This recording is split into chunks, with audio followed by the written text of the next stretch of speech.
الحمد لله نحمده ونستعينه ونستغفره ونؤمن به ونتوكل عليه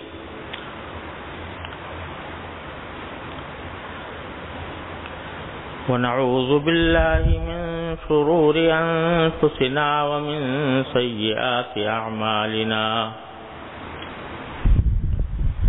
من يهده الله فلا مضل له ومن يضلله فلا هادي له وأشهد أن لا إله إلا الله وحده لا شريك له وأشهد أن سيدنا وسندنا ونبينا ومولانا محمدا عبده ورسوله صلى الله تعالى عليه وعلى آله وأصحابه وبارك وسلم تسليما كثيرا أما بعد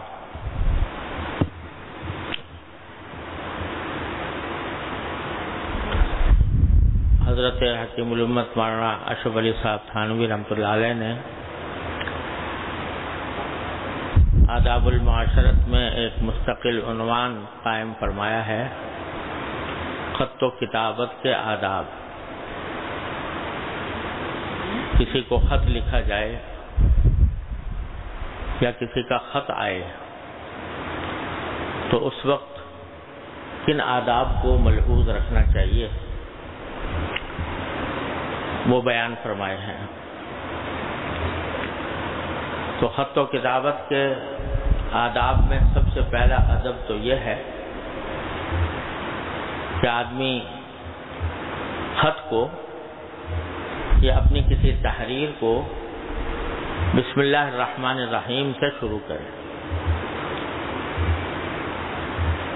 حضور نبی کریم سرورت عالم صلی اللہ علیہ وسلم نے جو مکاتیب جو خط تحریر فرمائے وہ سب بسم اللہ الرحمن الرحیم سے شروع فرمائے، یہاں تک کہ غیر مسلم بادشاہوں کو بھی جو خطوط لکھے ان کا آغاز بسم اللہ الرحمن الرحیم سے کیا۔ اور اصل سنت یہی ہے کہ جب آدمی خط لکھے یا کوئی اور تحریر لکھے، کوئی مضمون ہو، کوئی یادداشت ہو، جو بھی تحریر لکھے تو اس کا آغاز بسم اللہ الرحمن الرحیم سے کرے۔ البتہ بزرگوں نے یہ فرمایا کہ اگر اس بات کا اندیشہ ہو کہ ہم جس کے پاس خط بھیج رہے ہیں وہ اس کی حفاظت نہیں کرے گا اور اندیشہ ہے اس کی بے حرمتی کا، تو ایسی صورت میں بسم اللہ الرحمن الرحیم لکھنے کے بجائے زبان سے پڑھ لیں، زبان سے پڑھ لیں اور خط میں پوری بسم اللہ الرحمن الرحیم نہ لکھے۔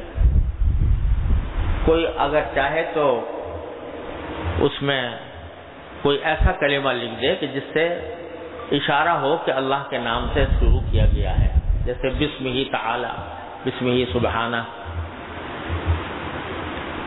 یا اگر کچھ بھی نہ لکھے لیکن زبان سے پڑھ لے تو بسم اللہ پڑھنے کی سنت ادا ہو جاتی ہے۔ یہ جو ہمارے ہاں رواج ہے کہ 786 کا ہندسہ لکھ دیتے ہیں، تو محض 786 کا ہندسہ لکھنے سے سنت ادا نہیں ہوتی، یا تو پوری بسم اللہ لکھے یا زبان سے پڑھے۔ زبان سے پڑھنے کے بعد لکھ دے 786 تو بھی کوئی حرج نہیں، لیکن اس پر اکتفا کرنا یعنی صرف 786 لکھ دینا، یہ سمجھنا کہ میں نے بسم اللہ الرحمن الرحیم لکھ دی یا پڑھ دی، تو یہ بات صحیح نہیں۔ زبان سے پڑھے، جن جگہوں پر اندیشہ ہو کہ بے حرمتی ہوگی، کیونکہ بسم اللہ الرحمن الرحیم قرآن کریم کی آیت ہے اور قرآن کریم کی آیت کا اندیشہ ہو کہ بے حرمتی ہوگی تو اس صورت میں اس کو پورا نہیں لکھنا چاہیے، زبان سے پڑھ لینا چاہیے، زبان سے ضرور پڑھنا چاہیے۔ رسول کریم سرور عالم صلی اللہ علیہ وسلم کی سنت بھی ہے، قرآن کریم نے حضرت سلیمان علیہ السلام کا خط نقل کیا ہے قرآن کریم میں، جو ملکہ سبا کے نام بھیجا تھا، تو وہاں پر بھی بسم اللہ الرحمن الرحیم کا باقاعدہ قرآن کریم نے ذکر فرمایا۔ ورنہ عام طور سے جب کوئی خط نقل کیا جاتا ہے کسی کا تو خط کا مضمون نقل کر دینا کافی ہوتا ہے، اور قرآن کریم کے اسلوب کا بھی تقاضا یہ ہے کہ اس میں بہت تفصیلات میں قرآن کریم نہیں جاتا، بلکہ جو ضروری بات ہوتی ہے اسی پر اکتفا کرتا ہے۔ لیکن وہاں جب حضرت سلیمان علیہ السلام کا خط ذکر کیا تو قرآن کریم نے پورا ذکر کیا اور بسم اللہ الرحمن الرحیم خاص طور پر ذکر کیا کہ بسم اللہ الرحمن الرحیم اللہ تعالی علیہ واتونی مسلمین۔ تو اس سے اہمیت کا اندازہ ہو رہا ہے کہ کتنی اہمیت ہے بسم اللہ الرحمن الرحیم پڑھنے کی یا لکھنے کی۔ اصل بات تو یہ ہے کہ لکھی جائے پوری، سنت کا اصل تقاضا یہی ہے، لیکن جہاں بے حرمتی کا احتمال ہو تو وہاں بزرگوں نے فرمایا کہ کم از کم زبان سے کہہ دیں۔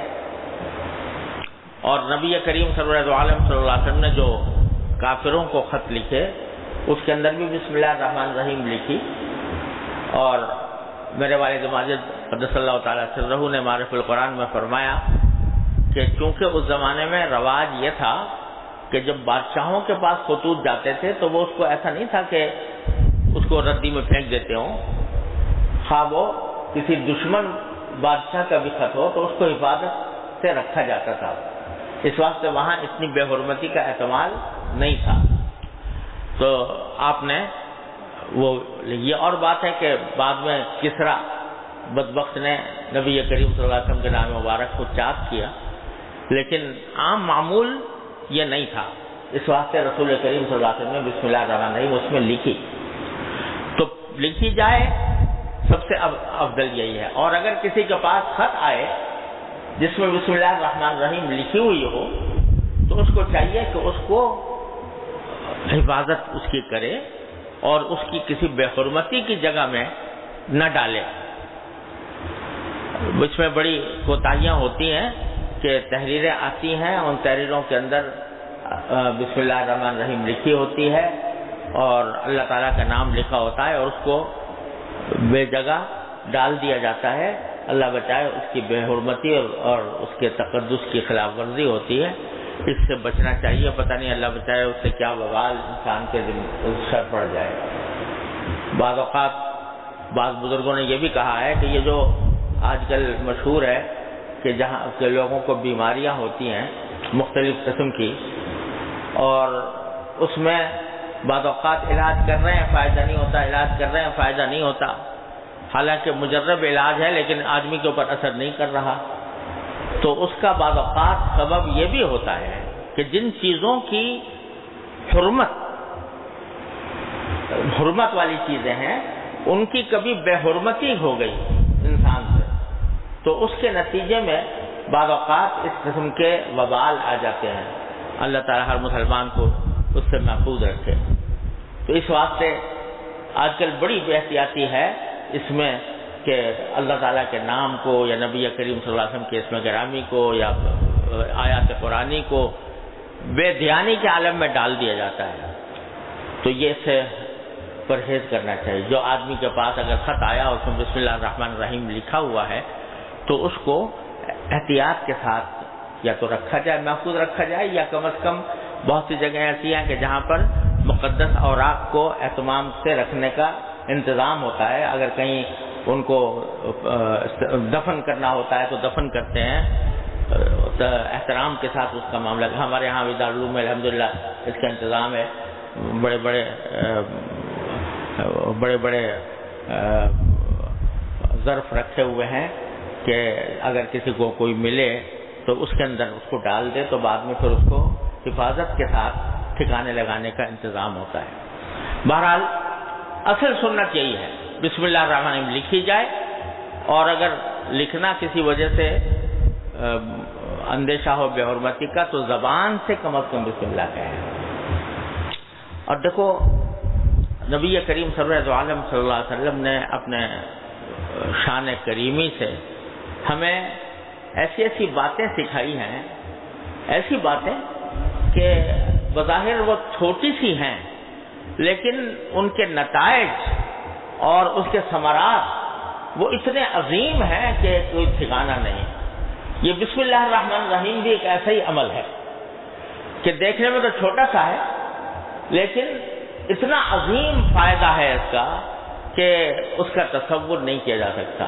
علماء کرام نے بسم اللہ الرحمن الرحیم کے خواص اور اس کے فضائل پر مستقل کتابیں لکھی ہیں کہ کیا کیا خواص ہیں اس کے، کیا کیا فضائل ہیں، اس کے اوپر پوری کتاب مستقل لکھی ہے.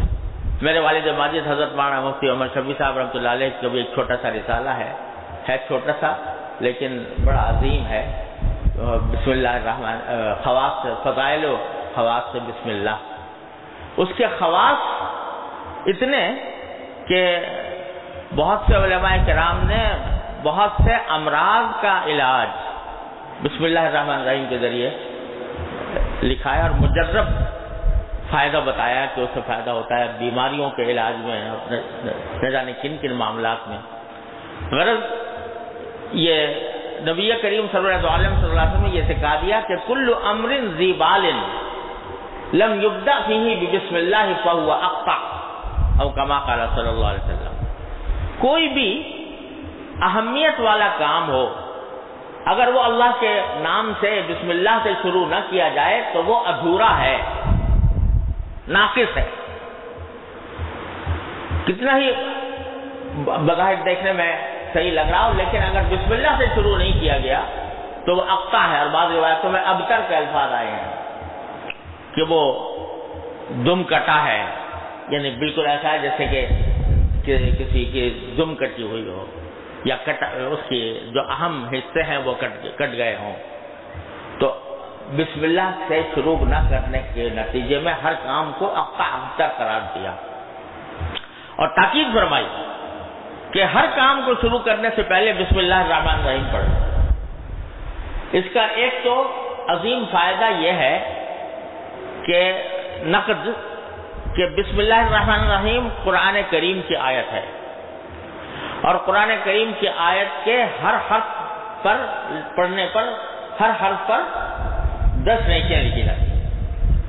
تو صرف بسم اللہ الرحمن الرحیم پڑھا اور اس کے نتیجے میں جتنے اس کے حروف ہیں اس کے 30 گنا زیادہ نیکیاں بندے کے نام اعمال میں لکھی گئیں. ایک فوری نقد فائدہ تو یہ ہوا. دوسرا یہ کہ جب آدمی ذرا سا اگر توجہ سے پڑھے بسم اللہ الرحمن الرحیم تو یہ اللہ جل جلالہ کے ساتھ انسان کے تعلق کو مضبوط کرنے کا بڑا مؤثر ذریعہ ہے کہ جب کوئی کام شروع کر رہا ہے اللہ کے نام سے شروع کر رہا ہے، بسم اللہ الرحمن الرحیم پڑھ کے شروع کر رہا ہے تو کیا مانا کہ میں کام بعد میں شروع کروں گا لیکن اپنے مالک و خالق سے رابطہ پہلے استوار کروں گا. پہلے میرا رابطہ میرے اللہ سے ہوگا کہ وہی میرے کام کو ٹھیک کرے گا، وہی میری بگڑی سنوارے گا، وہی میرے کام کے اندر برکت پیدا کرے گا. تو اللہ تبارک و تعالیٰ کے نام سے جب شروع کر رہا ہے بندہ تو اپنے کام کو حوالے کر دیا اس نے اپنے اللہ کے. یا اللہ میں یہ کام آپ کے نام پہ شروع کر رہا ہوں. ایک طرح سے اسے تفویض کر دی کہ میں جو کام کر رہا ہوں وہ آپ کے نام پر کر رہا ہوں، لہذا اس کام کے اندر مجھے صحیح بھی رکھیے اور اس کے اندر مجھے برکت بھی عطا فرمائیے. جب اللہ سے رجوع کر کے اس کے نام سے شروع کر رہا ہے. دوسرا یہ کہ ذرا سا اگر آدمی غور کرے تو بسم اللہ الرحمن الرحیم یہ محض ایک جنتر منتر اعوذ باللہ نہیں ہے کہ زبان سے پڑھ لیا اور کوئی منتر پڑھ لیا، بلکہ در حقیقت یہ ایک عظیم حقیقت کی طرف اشارہ ہے. نبی کریم سرور عالم صلی اللہ علیہ وسلم نے اس وجہ سے متوجہ کیا کہ جو کوئی کام کر رہے ہو تو اس کے بارے میں اگر ذرا سوچو گے تو اس سوچنے کے نتیجے میں تمہیں پتہ چلے گا کہ یہ کام اللہ جل جلالہ کی قدرت کاملہ اور حکمت بالغہ کے عظیم مظاہرے کا استحضار ہے. یہ پانی سامنے رکھا ہے. حدیث میں ہے کہ نبی کریم صلی اللہ علیہ وسلم جب پانی پیتے تھے بسم اللہ الرحمن الرحیم پڑھ کے پیتے تھے. ہمیں بھی یہ تاکید کی گئی ہے کہ بسم اللہ پڑھ کے پیو. تو بات تو یہ ہے کہ اللہ کے نام سے شروع کیا، لیکن اس کی طرف اگر غور کرے انسان تو ایک عظیم حقیقت کی طرف انسان کو متوجہ کیا ہے کہ یہ پانی جو تم پی رہے ہو یہ بغیر اللہ تبارک و تعالیٰ کی قدرت کے اور اس کی حکمت بالغہ کے اور اس کے انعام و کرم کے تمہاری مجال نہیں تھی کہ اس پانی تک پہنچ جاتے. کس طرح میرے مالک نے یہ پانی کا گلاس میرے سامنے مہیا فرمایا، کس طرح میرے مالک نے اس پانی کو مجھ تک پہنچایا، کس طرح کائنات کی ساری قوتیں اس بات کے اوپر لگی ہوئی ہیں کہ بندے کو پانی پہنچا دے.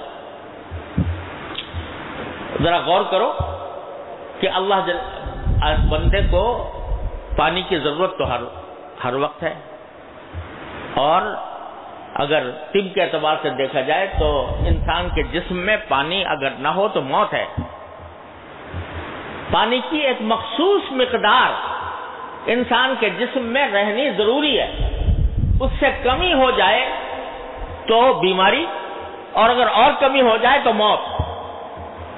اس کو ہر وقت ضرورت ہے کہ پانی کی ایک مخصوص مقدار اس کے پاس رہے، لیکن اس پانی کی مخصوص مقدار کو ایسی ہے کہ اگر اس میں کمی ہو تو نقصان، اور اگر زیادتی ہو جائے، جتنا مطلوب پانی تھا اس سے زیادہ ہو جائے تو نقصان، بیماری.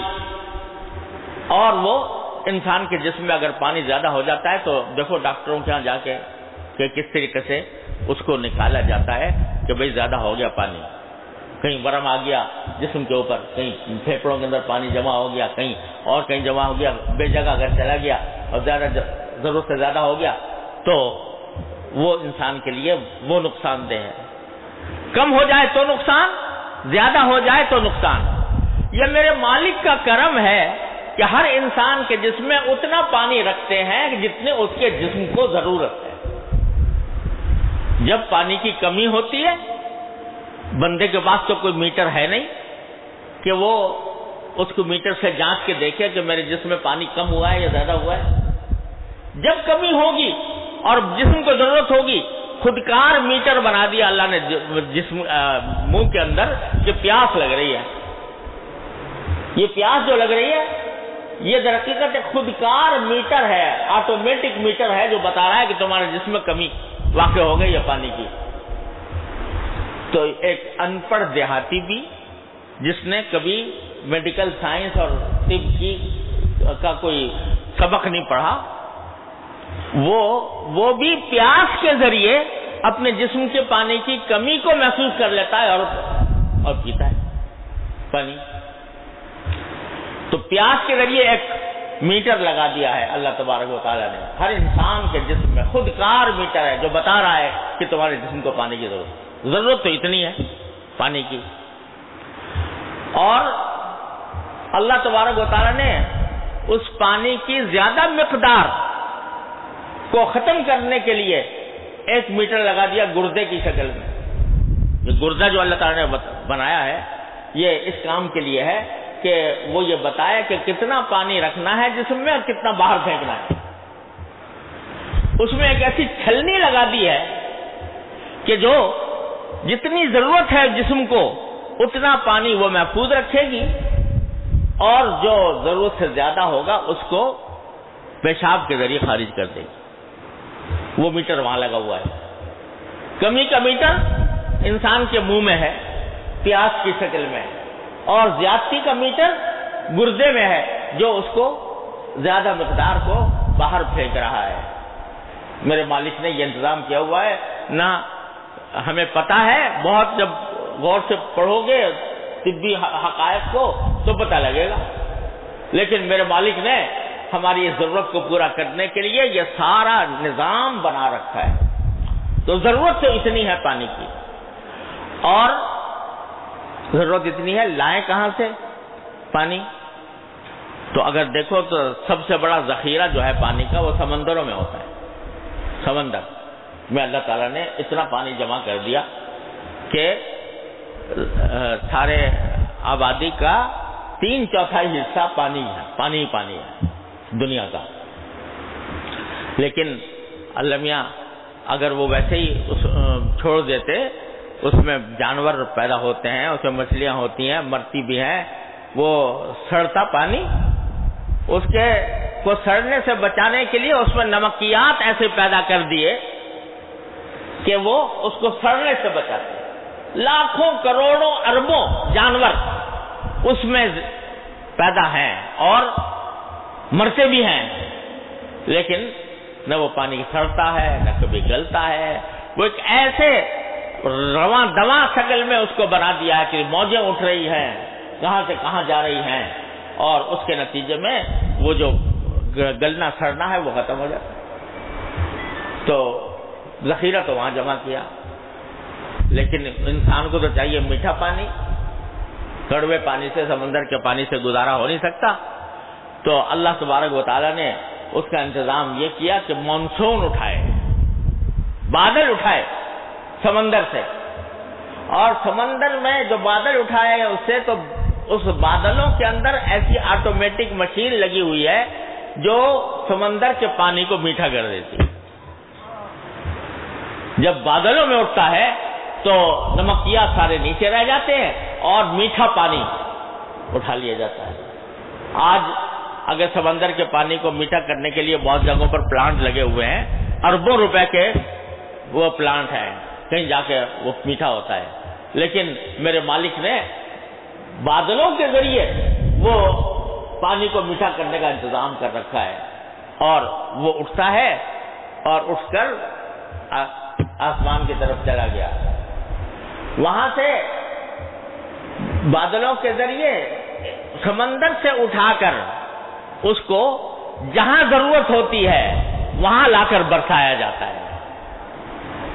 یہ اللہ تعالیٰ نے بادلوں کی شکل میں پانی کی کارگو سروس مفت فراہم کر رکھی ہے کہ پانی کے ذخیرے اس بادلوں کے ذریعے ایک جگہ سے دوسری جگہ منتقل ہوتے ہیں اور جا کر برستے ہیں. اب اگر وہاں سے برسا بھی دیا بندوں کے اوپر تو ایک مرتبہ تو بارش ہو گئی. بارش ہمیشہ تو نہیں رہ سکتی، اگر ہمیشہ ہو تو مر جائے سب. تو اس لیے ایک مرتبہ ہوئی، تھوڑا بہت جب پانی جتنا تھا جمع کر لیا. اللہ میاں کہتے ہیں کہ بھائی چلو ہم نے برسا دیا، خود سال بھر کا انتظام تو خود کرو. تو انسان کے بس میں نہیں تھا، تو جا کر ان کو پہاڑوں پر برسایا اور پہاڑوں پر سردی پیدا کر کے وہاں کولڈ اسٹوریج مہیا کر دیا پانی کا برف کی شکل میں، کہ وہ برف کے ذخیرے پہاڑوں کے اوپر جما دیے. قرآن کریم میں اس کا اشارہ کیا ہے، فَأَسْكَنَّاهُ فِي الْأَرْضِ، اس زمین میں ہم نے جا کر اس کو رکھ دیا، اس پانی کو برف کی شکل میں. وہاں وہ ذخیرے محفوظ ہیں، کولڈ اسٹوریج بنا ہوا ہے پوری انسانیت کے لیے، اونچے اونچے پہاڑوں کے اوپر. یہ سب کر دیا. پھر بندے سے کہا جاتا ہے بھائی ہم نے ذخیرہ کر دیا، وہاں کولڈ اسٹوریج ہے، وہاں سے جاؤ کاٹ کے لے آؤ. کسی کے بس میں نہیں تھا. سورج کو حکم دیا کہ اس کے اوپر کرنیں برسائے اور دھوپ سے اس پانی اس برف کو پگھلایا اور پگھلا کر اس کو دریاؤں ندیوں کی شکل میں وہاں سے اٹھا کر پھیلا دیا. اور ان دریاؤں ندیوں کی جو سوتے ہوتے ہیں، ان کی جو رگیں ہوتی ہیں، وہ ساری زمین میں پھیلی ہوئی ہیں. اس طرح پھیلی ہوئی ہے کہ زمین کھودو اور پانی نکل آئے. اس طرح میرے مالک نے وہ پانی ہم تک پہنچایا. وہاں سے کنویں سے نکالنے میں دیکھو اس ایک گلاس کا پانی جو رکھا ہوا ہے، اس پر غور کرو تو کائنات کی ساری طاقتیں اس کے اوپر خرچ ہوئی ہیں. سمندر نے اس کو سمندر کے اندر یہ پیدا ہوا تھا، بادلوں نے اس کو اٹھایا تھا، وہ آگے جا کر کہیں جا کر اس کو برسایا تھا، پہاڑوں کے اوپر جا کر یہ جمع تھا، وہاں سے دریاؤں اور نہروں کی شکل میں وہ نکل کے آیا تھا، اس کے بعد کہیں جا کر یہ کہیں پانی کے انسان کے بنائے ہوئے اسٹوریج وہ اس میں محفوظ ہوا۔ کتنے لوگ ہیں جو اس اسٹوریج کی حفاظت کر رہے ہیں، اور اس کے بعد وہاں سے کس طرح تمہارے پاس یہ پہنچا ہے۔ تو ایک گھونٹ پانی تمہارا وہ اللہ تبارک و تعالیٰ کی رحمت اور قدرت اور حکمت کا ایک خزانہ ہے۔ تو جب بسم اللہ الرحمن الرحیم، یہ تو سرکار دو عالم صلی اللہ علیہ وسلم فرما رہے ہیں کہ بسم اللہ الرحمن الرحیم پڑھ کے پانی پیو، تو مطلب یہ ہے کہ تم یہ پڑھتے وقت اس بات کو کم از کم یاد تو کر لو کہ جو مالک تمہارے مانگے بغیر تمہارے لیے پوری کائنات کی مشینری اس نے لگائی ہوئی ہے اور تمہاری ضرورت کو اس طرح پوری کر رہا ہے، کم از کم اس کا اعتراف تو کر لو کہ میں اس کے نام سے پی رہا ہوں۔ یہ اعتراف کر لو گے تو اس اعتراف کے نتیجے میں تمہارا تعلق اپنے مالک سے، اللہ سے مضبوط ہوگا۔ ذرا سوچو، ان حقائق کو اگر غور کرے انسان، اللہ میاں سے محبت نہیں ہوگی، اللہ تعالیٰ سے تعلق نہیں ہوگا کہ جو مالک میرا میرے مانگے بغیر، میں نے کبھی کہا بھی نہیں تھا، میں نے کچھ طلب بھی نہیں کیا تھا، اس نے میرے مانگے بغیر یہ سارا انتظام کر رکھا ہے جس کا مجھے پتہ بھی نہیں تھا۔ غور کرنے سے پتہ لگ رہا ہے کہ اس طرح مجھ تک پہنچایا ہے میرے مالک نے۔ مانبود متقاضا مانبود لطف او نا گفتہ امامی سنود، مولانا فرماتے ہیں کہ نہ ہم تھے نہ ہماری طرف سے کوئی تقاضا تھا، اس کے لطف و کرم نے ہماری وہ بات سن لی جو ہم نے کبھی کہی بھی نہیں تھی، ہم نے کبھی کہا بھی نہیں تھا، لیکن وہ اسے سن کر ہمارے لیے انتظام کر رکھا۔ یہ تو ایک مثال ہے پانی کی، ایک مثال ہے، ہر چیز میں یہ صورتحال۔ روٹی کا لقمہ دیکھو جو کھا رہے ہو، وہ لقمہ کس طرح تم تک پہنچا، اس میں بھی کائنات کی کتنی قوتیں خرچ ہوئی ہے اس ایک لقمے کو تم تک پہنچانے کے لیے۔ انسان کے بس میں تو صرف اتنا تھا نا کہ وہ بیج ڈال دیتا، بس اس سے آگے تو اس کے بس میں نہیں، کوئی سائنس، کوئی ٹیکنالوجی، کوئی فلسفہ، کوئی ہنر، کوئی چیز پیدا کرنے کی صلاحیت نہیں رکھتا۔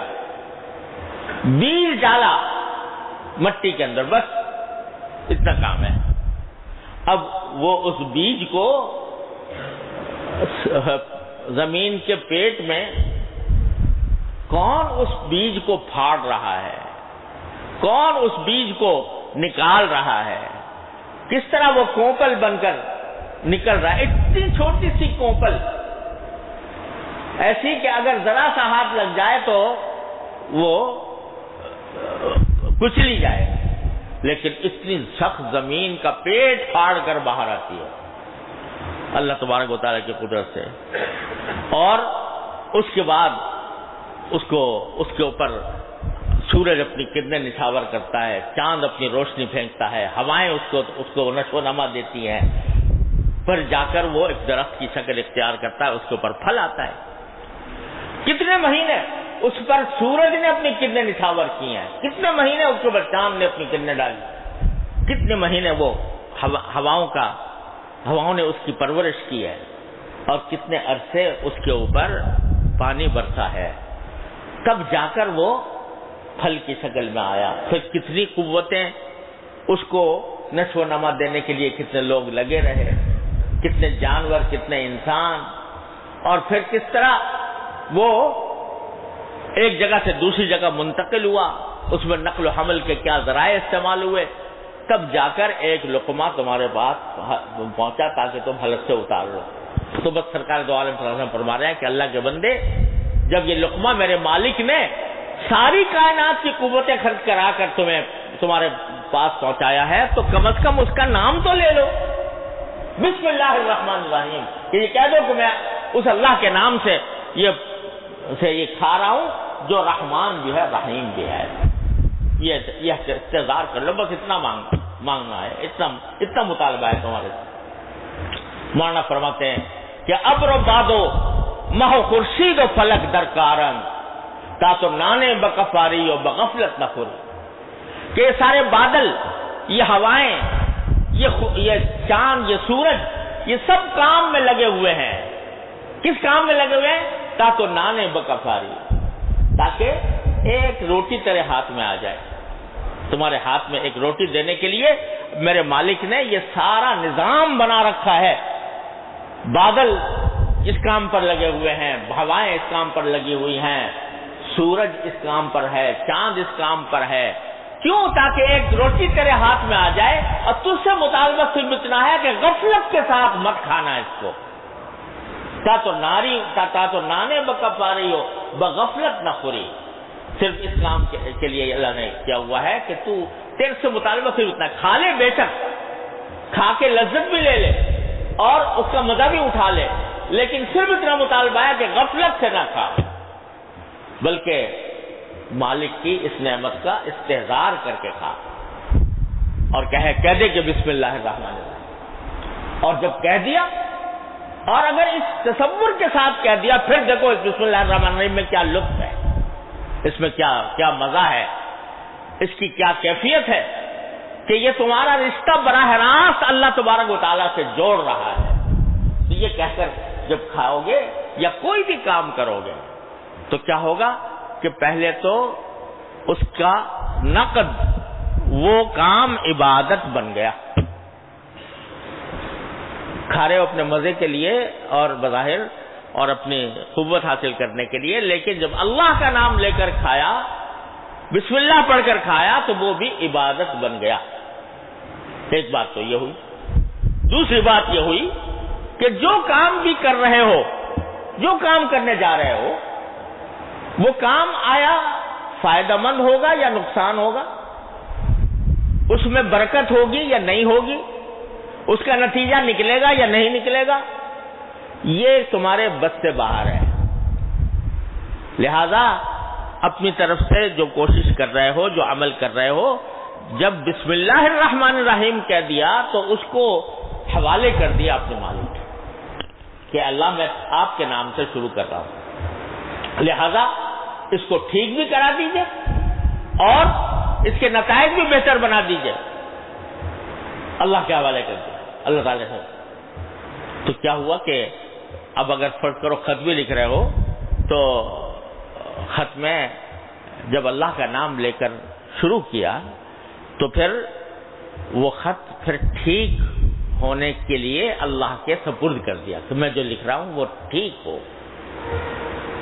اور قدرتی بات ہے اگر آدمی غفلت کے ساتھ لکھے تو پھر تو کوئی اس کا علاج نہیں ہے، لیکن اگر ذرا سا توجہ کر کے لکھے تو یہ ایک طرح سے ایک دعا بھی ہو گئی. اور اگر دعا اقتضان نہ کرے، زبان سے کر لے تو اور زیادہ بہتر. یا اللہ آپ کے نام سے شروع کر رہا ہوں، مجھے صحیح حق بات حق طریقے سے لکھنے کی توفیق عطا فرمائے. یہ بھی خالص توفیق ہوتی ہے اللہ تبارک و تعالیٰ کی طرف سے کہ آدمی کو صحیح بات لکھنے کی توفیق ہو جائے، صحیح طریقے سے لکھنے کی توفیق ہو جائے. یہ بھی من جانب اللہ ہی ہوتی ہے. اللہ تعالیٰ ہی ذہن کے دریچے کھولتے ہیں، اللہ تعالیٰ ہی انسان کے قلب کے اوپر کوئی بات وارد فرماتے ہیں، وہ سب انہی کی طرف سے ہوتا ہے. میرا تو ساری عمر کا تجربہ ہے کہ جب سے ہوش سنبھالا قلم ہاتھ میں ہے، کچھ نہ کچھ لکھنے کا سلسلہ رہتا ہے. لیکن تجربہ ہے میرا کہ بعض اوقات جب اللہ تبارک و تعالیٰ کی طرف سے توفیق ہو جاتی ہے تو مختصر وقت میں بہت طویل مضمون بھی لکھ دیے، صفحات کے صفحات لکھ دیے، کہیں رکاوٹ بھی پیش نہیں آئی. اور بعض اوقات مضمون دماغ میں حاضر ہے اور لکھنا بھی چاہتا ہوں، ہاتھ میں قلم بھی ہے، فرصت بھی ہے، کوئی ذہن پر بوجھ بھی نہیں، مگر دماغ بند ہے، نہیں کھلتا. تو ایک سطر لکھنے میں گھنٹے لگ گئے. تو اللہ تبارک و تعالیٰ یہ دکھاتے رہتے ہیں کہ تم کس اپنے علم پر ناز کرو، کس اپنے ہنر کے اوپر فخر کرو، جو کچھ ہے ہماری عطا ہے. لہذا جب تک ان سے نہیں مانگو گے توفیق، اس وقت تک کام تمہارا بنے گا نہیں. لہذا جب بسم اللہ الرحمن الرحیم لکھ دیا یا پڑھ دیا تو اپنا معاملہ اللہ جل جلالہ کے سپرد کر دیا، اور یہ ایک طرح سے دعا ہو گئی کہ یا اللہ آپ کے نام پر شروع کر رہا ہوں، اب اس کو ٹھیک طریقے سے انجام دلوا دیجیے۔ بس یہی بات ہے جو سرکار دو عالم صلی اللہ علیہ وسلم نے چٹکلوں میں بندے کو اپنے پروردگار سے ملانے کے لیے یہ چٹکلے تجویز فرما دیے ہیں، جس میں زیادہ محنت بھی کچھ نہیں، وقت بھی کچھ نہیں، پیسہ بھی کچھ نہیں، اور فوائد عظیم الشان۔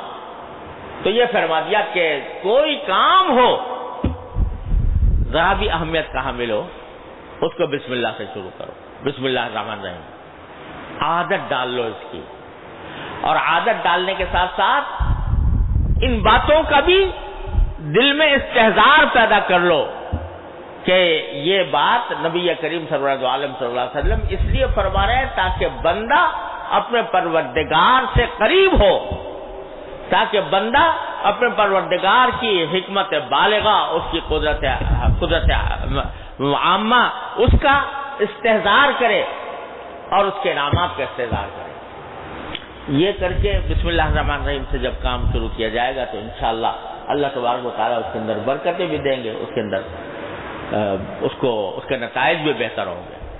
جب بھی آدمی کسی کو خط لکھتا ہے، اب خط کی بات آ گئی تو خط جو لکھتا ہے تو کوئی نہ کوئی مقصد ہوتا ہے اس کے لکھنے کا، اور اس مقصد کو صحیح الفاظ میں اس طرح پہنچا دینا کہ دوسرا اس کو سمجھ لے، یہ اللہ کی توفیق کے بغیر ممکن نہیں۔ الفاظ بعض اوقات ساتھ نہیں دیتے، تعبیرات ساتھ نہیں دیتی، تو اللہ کے حوالے کر کے جب لکھو گے اور دعا مانگ کے لکھو گے تو انشاءاللہ وہ صحیح لکھا جائے گا۔ تو پہلی بات تو بھائی خط و کتابت کے آداب میں سب سے پہلی تو یہ ہے بسم اللہ الرحمن، اور یہ خط و کتابت کیا، جیسا کہ رسول کریم صلی اللہ علیہ وسلم نے فرمایا، ہر کام کے شروع میں بسم اللہ پڑھنے کی عادت ڈال لیں، عادت پڑ جائے کہ زبان پر بسم اللہ الرحمن الرحیم رہے۔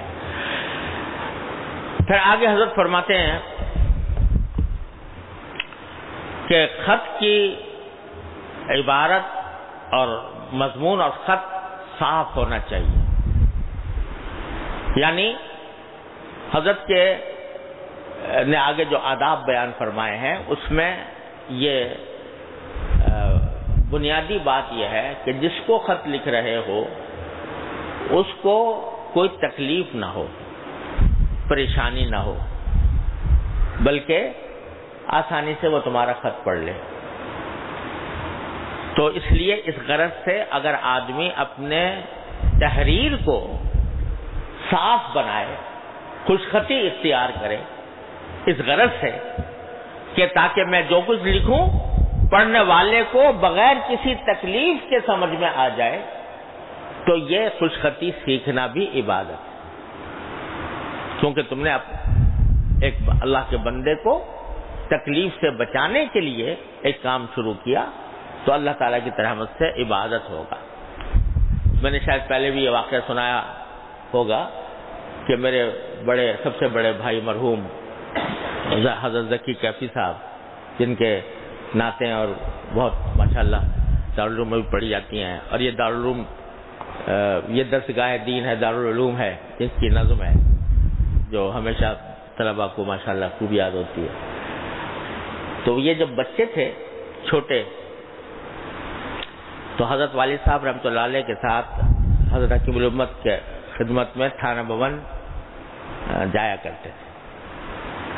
تو بچے تھے لیکن حضرت والد صاحب ان کو لے جاتے تھے، حضرت رحمۃ اللہ علیہ کی عنایتوں اور نگاہوں کے بھی کبھی شرف حاصل ہوتا تھا، بلکہ حضرت حکیم الامت مولانا تھانوی رحمۃ اللہ علیہ ہماری طرح پان تمباکو والا تو کھاتے نہیں تھے، کتھے چونے والا بھی نہیں، بلکہ حضرت جو ہیں کھانے کے بعد پان کا پتا جو ہے صرف وہ چبا لیا کرتے تھے، کتھا چونا بھی نہیں ہوتا تھا، چھالیاں بھی نہیں ہوتی تھی، تمباکو بھی نہیں ہوتا تھا، صرف پان کا پتا چبا لیا کرتے تھے۔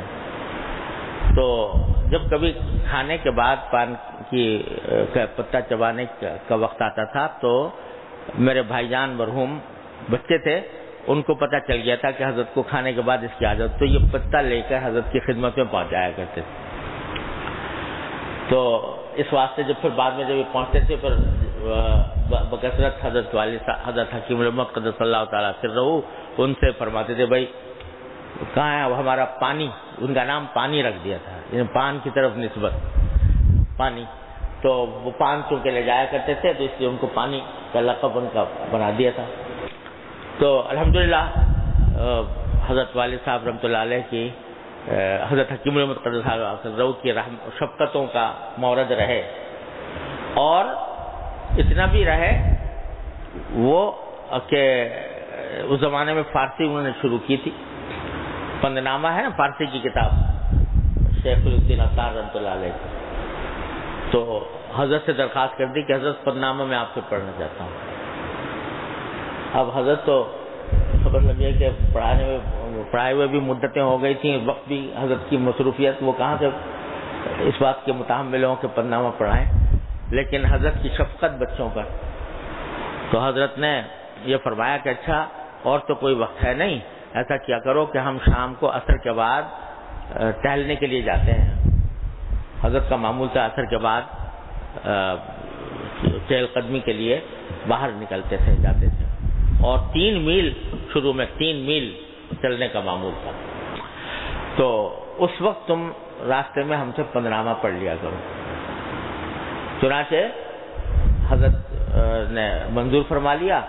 تو حضرت کے جو بڑے بڑے خلفاء تھے ان کو جب پتہ چلا تو انہوں نے کہا بھائی جو کام ہم سے نہیں ہو سکا کبھی وہ اس بچے نے کرا لیا.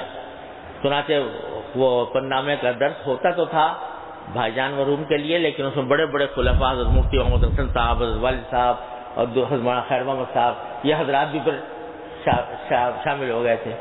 اب وہ پندنامہ تو ایسی کتاب ہے شیخ الدین عطار رحمۃ اللہ علیہ کی کہ تصوف کے اسرار و رموز اس میں عجیب و غریب ہیں، تو اس واسطے وہ ایک پورا درس بن گیا اور خلفاء بھی اس سے سیراب ہوئے. تو اس طرح اللہ تعالیٰ نے ان کو حضرت حکیم الامت قدس اللہ تعالیٰ سرہ کی عنایتوں کا مورد بنایا تھا. ہمارے لیے وہ بڑے قابل رشک تھے. انہی کے ساتھی تھے حضرت مولانا عبید اللہ صاحب رحمۃ اللہ جن کا حال ہی میں وفات ہوئی ہے، جامعہ اشرفیہ کے محتمم حضرت مولانا عبید اللہ صاحب، اللہ تعالیٰ ان کے درجات بلند فرمائے. یہ اور ہمارے بھائی جان تقریباً ہم عمر تھے. اور حضرت مفتی صاحب مفتی محمد حسن صاحب رحمۃ اللہ علیہ جب خانہ بھون آتے تھے تو اپنے بچوں کو لے آ کرتے تھے، ان میں مولانا عبید اللہ صاحب ہوا کرتے تھے، اور حضرت والد صاحب جب تشریف آتے تھے اپنے بچوں کو لے آتے تھے، اس میں بھائی جان تھے. تو یہ دونوں حضرت کے شفقتوں کا مورد رہتے تھے. بڑے عجیب عجیب قصے سنایا کرتے تھے، اللہ تعالیٰ ان کے درجات بلند فرمائے. بہرحال تو حضرت بھائی جان رحمۃ اللہ علیہ جب حکیم الامت کے یہاں جایا کرتے تھے، بچے تھے تو ابھی تازہ لکھنا سیکھا. تو حضرت والد صاحب نے دیوبند میں جب انہوں نے لکھنا سیکھا تو حضرت والد صاحب رحمۃ اللہ علیہ نے ان سے کہا کہ تم پہلا خط حضرت حکیم الامت قدس اللہ حضرت تھانوی کو لکھو. تو پہلا خط حضرت کے نام لکھا.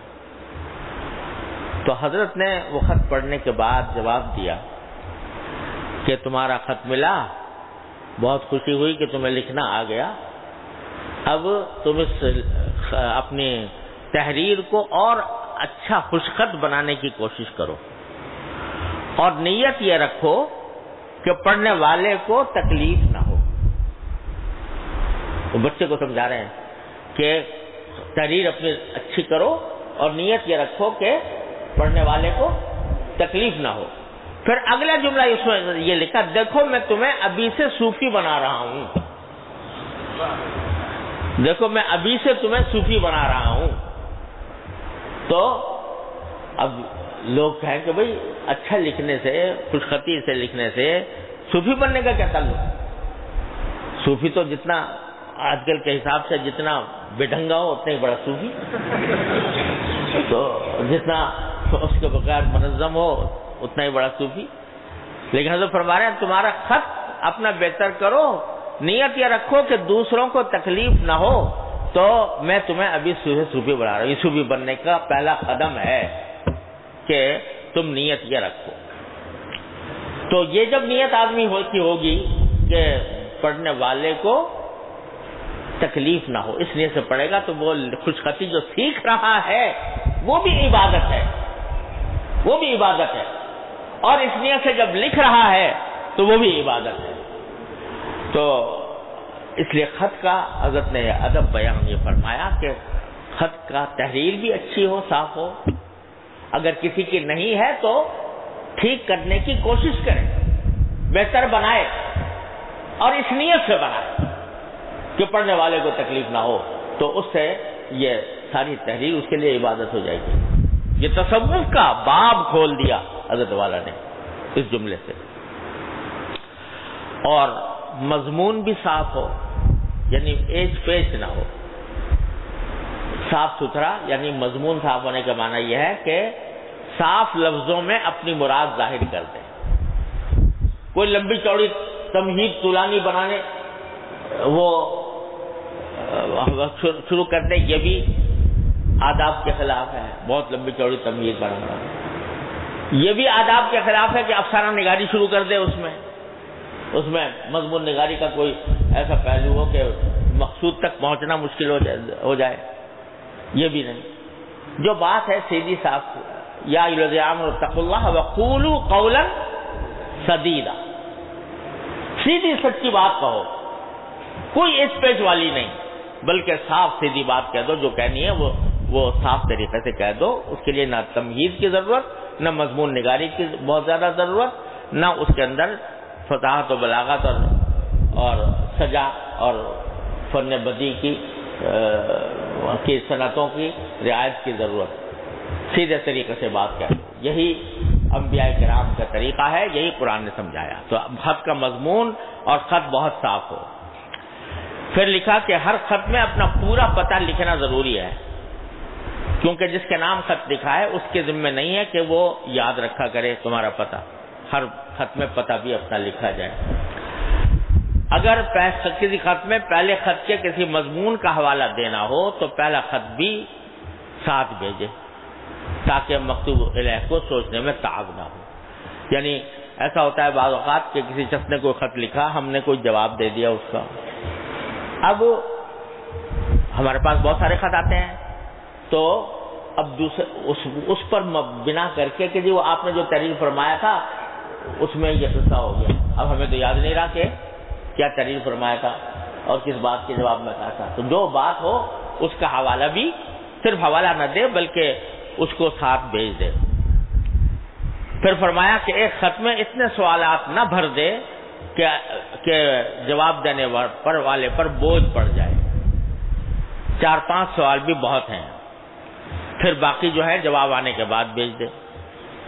پھر فرمایا کہ جو آدمی زیادہ مشغول ہو اس کو خط کے اندر یہ لکھنا کہ میرا فلاں کو سلام کہہ دیجیے گا، یہ بھی ادب کے خلاف. خاص طور سے جو آپ کا بڑا ہے اس کو یہ کہے کہ فلاں کو سلام کہہ دیجیے گا، یہ ادب کے مطابق نہیں ہے. کیوں؟ اس واسطے کہ بیچارہ مشغول آدمی ہے. اب اگر وہ آپ نے اس سے ایک کام سونپ دیا کہ فلاں کو سلام کہہ دیجیے، اب وہ یاد رکھے پہلے دماغ میں کہ مجھے فلاں کو سلام پہنچانا ہے، تو اگر یاد رکھنا مشکل، اور اگر یاد رکھنے کا اہتمام بھی کرے بھول جائے تو، اور اگر یہ کہے کہ بھئی میں سلام پہنچانے سے قاصر ہوں، تو عجیب سی بات معلوم ہوتی ہے کہ ایک آدمی سلام پہنچانے کو کہہ رہا ہے کہ میں معذور ہوں، میں نہیں پہنچا سکتا. تو اس کے اوپر ایک بوجھ پڑ گیا. لہذا اس کو خط کے اندر یہ لکھنا کہ فلاں کو سلام پہنچا دیجئے، یا کوئی بات دوسرے سے کہہ دیجئے، جس کو کہنا ہو براہ راست لکھ دیں، براہ راست کہہ دیں. تو جو خود ان لوگوں کو براہ راست جو لکھنا ہو وہ لکھ دیں. پھر فرمایا کسی کا خط جو کسی اور کے نام آیا ہو وہ خود مت دیکھو اس کی اجازت کے بغیر. یہ بھی بڑی اہم بات ہے. دوسرے کا خط پڑھنا یہ اس کے راز کو پڑھنے کی مرادف ہے، جستجو اور تجسس کے مرادف ہے، جس سے قرآن کریم نے منع فرمایا. بعض لوگ آدمی ہیں کہ ایک آدمی لکھ رہا ہے، دوسرا بیٹھا دیکھ رہا ہے کیا لکھ رہے ہیں. یہ بھی ادب کے خلاف ہے. جو لکھ رہا ہے اس کو مخلہ بالطبع چھوڑنا چاہیے کہ وہ جس طرح چاہے رکھ دے. اسی طرح اگر کسی کے سامنے گئے ہو کاغذات رکھے ہوئے ہیں تو ان کو اٹھا کر مت دیکھو، شاید اس کی کوئی پوشیدہ بات ہو جو تم سے چھپانا چاہتا ہوں. یہ بعض لوگوں کی عادت ہوتی ہے. مجھ سے میرے مدثر کے صاحب نے کہا کہ جی میں میز کے اوپر کاغذات رکھے ہوتے ہیں، لوگ ملنے آئے ہیں، آپ کے انتظار میں بیٹھے ہیں، اور وہ اٹھا کر انہیں کاغذات کو الٹ پلٹ کر پڑھنا شروع کر دیتے ہیں. تو اس میں بعض اوقات ایسی چیزیں بھی ہوتی ہیں جو ان کو دکھانا مناسب نہیں ہوتا. اور اچھے خاصے اہل علم کے بارے میں یہ بات کہی، مجھے بڑا افسوس ہوا کہ یہ بات بالکل ادب کے خلاف ہے، معاشرت کے آداب کے خلاف ہے. جائز نہیں ہے کہ دوسرے کے کاغذات کو آدمی الٹ پلٹ کر دیکھے. تو یہ اس کا بھی اہتمام بڑا ضروری ہے. دوسرا یہ کہ بعض اوقات لوگ منی آرڈر بھیجتے ہیں اور اس کے کوپن میں کچھ نہیں لکھتے کس کام کے لیے بھیجا، خط الگ سے بھیج دیا کہ میں آپ کے پاس پیسے بھیج رہا ہوں فلاں کام کے لیے، اور منی آرڈر کے ساتھ کچھ بھی نہیں لکھا ہوا. ایسا ہمارے ساتھ بھی بکثرت ہوتا ہے. تو یہ تکلیف ہوتی ہے کہ بھائی اب کہ وہ پیسے آ گئے، اب انتظار کرو کہ خط آئے گا تو پھر پتہ چلے گا کہ کس کام کے لیے بھیجے ہیں. تو یہ بھی ادب کے بالکل خلاف بات ہے.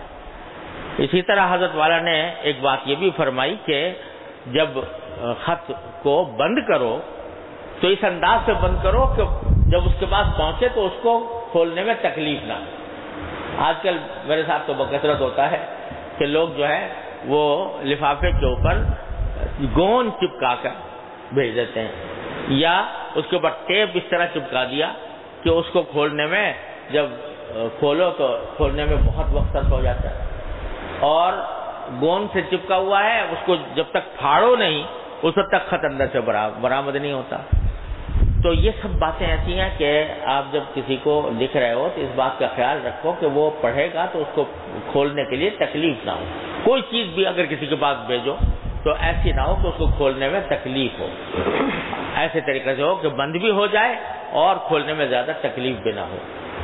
تو یہ آداب ہے. حاصل سب کا ایک ہی ہے کہ دوسرے کی تکلیف، دوسرے کو تکلیف پہنچانے سے بچانے کا اہتمام سوچ سوچ کر ایسا طریقہ اختیار کرنا کہ دوسرے کو.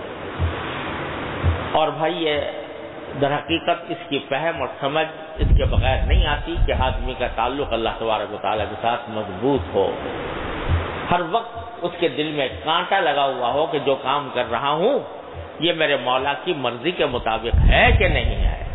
جب یہ کانٹا کھٹک جاتا ہے یا کھٹک جب پیدا ہو جاتی ہے تو وہ کھٹک خود راستے بتا دیتی ہے کہ کون سا راستہ کیسا بہتر ہے. تو اصل چیز وہ کھٹک پیدا کرنا ہے، اور کھٹک پیدا کرنے کا راستہ ہر معاملے میں اللہ تعالیٰ سے دعا کرنا. جو کام کرو، یا اللہ یہ خط لکھ رہا ہوں صحیح طریقے سے لکھوا دیجیے، یا اللہ یہ خط آیا ہے اس کو پڑھ کر اس کا صحیح جواب لکھنے کی توفیق عطا فرما دیجیے.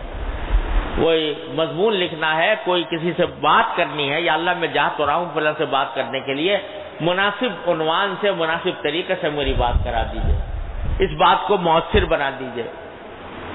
غرض جو حاجتیں ہیں ان کو اللہ تبارک و تعالیٰ سے مانگنے اور مانگتے رہنے کی عادت ڈالو، رٹ لگاتے رہو. تو انشاءاللہ ہمارے حضرت فرمایا کرتے تھے کہ سارے قرآن کا خلاصہ سورہ فاتحہ، اور سورہ فاتحہ کا خلاصہ ایاک نعبد و ایاک نستعین.